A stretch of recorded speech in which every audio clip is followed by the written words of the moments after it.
အားလုံးပဲမင်္ဂလာပါခင်ဗျာ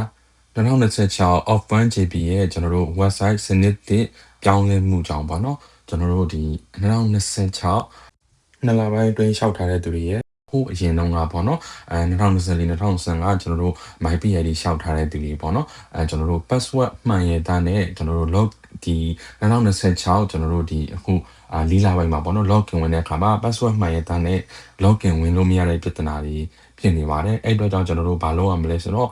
ကျွန်တော်တို့ forgot password နဲ့ပေါ့နော် forgot password တောင်းပြီးတော့ login ဝင်လို့ရအောင်လုပ်ရမှာဖြစ်ပါတယ်အခုကတော့ forgot password တောင်းပြီးတော့ login လုပ်ရမယ့်ဒီလလေးကိုကျွန်တော်မျှဝေပေးသွားမှာဖြစ်ပါတယ်ကျွန်တော် browser တွေကကျွန်တော်တို့ Open GB website ကိုဝင်လိုက်ပါပြီးရင် login ကိုဆက်နေလိုက်ပါ